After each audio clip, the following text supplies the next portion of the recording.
gente tem um problema no plástico, Robson, que é o seguinte: a palavra plástico é muito genérica. Nós temos praticamente 250 tipos de plástico no Brasil.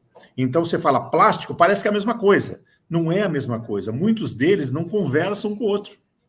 Então, se eu, por exemplo, tenho, né, uma embalagem, que é onde eu tenho ali uma embalagem de polietileno de alta densidade, e eu tenho PET lá dentro, eu vou precisar tirar esse PET. Ele não pode permanecer, porque ele não conversa bem com o polietileno. Se eu tenho nylon, a mesma coisa.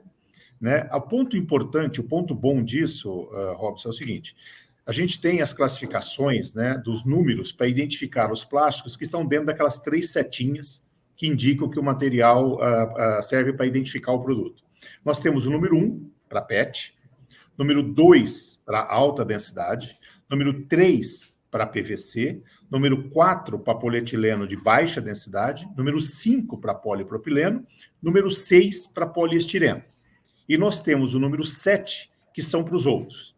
Se a gente somar do 1 ao 6, nós estamos falando de 92% dos plásticos. Muito bom. 1 ao 6 dá 92.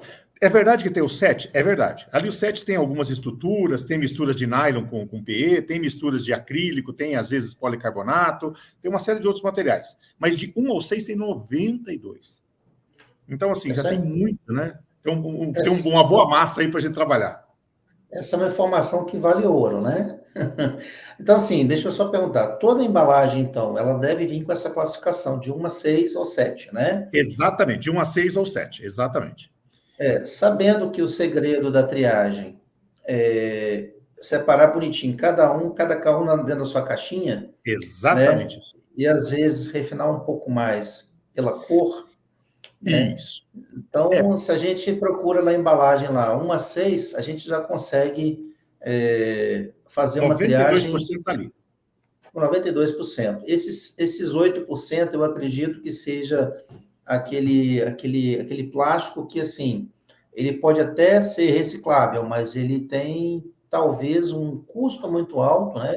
Precisa ser um multilayer, uma separação, alguma coisa assim, né? Isso. Estão ali, estão também os policarbonatos, os acrílicos, né, os materiais que não são de grande, assim, não é que não são de grande volume, mas o pessoal fica chateado comigo, mas assim, comparado com polietileno, comparado com PET, tem um volume menor. Então, eles foram classificados naquele set ali, né? Essa é a configuração.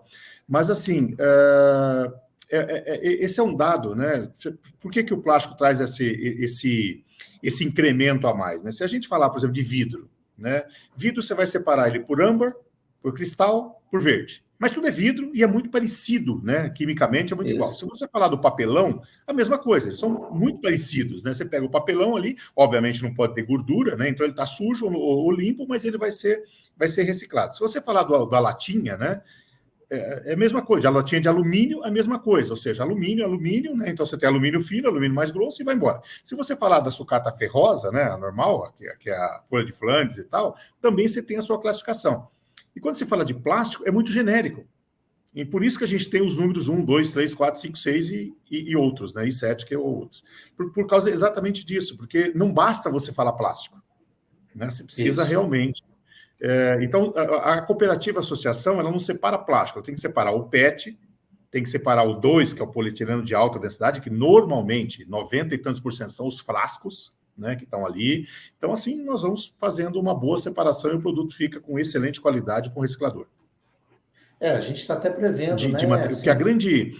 Assim, quando a gente fala de material pós-consumo, né, como nós não sabemos... Então, quando a gente fala de material pós-consumo, o que acontece? A gente não sabe a origem do produto, né? Você não sabe o que resina foi usada para fazer aquele material. Então, o que nos resta é separar por similaridade, né? Como você mesmo disse, por cor, por tamanho de frasco, por tipo de frasco, e aí a gente tem uma boa separação e uma belíssima qualidade no material reciclado. E às vezes falta, né, para a associação ter aquela noção de que é preferível, às vezes, ela reduzir um pouco o volume, né, que ela produz, mas ela conseguiu agregar um valor muito maior que aumente a sua lucratividade, né? Não aumente receita, mas aumente principalmente lucratividade. né? Exatamente. Porque é lucratividade que vai determinar se vai sobrar mais ou menos dinheiro no final do mês.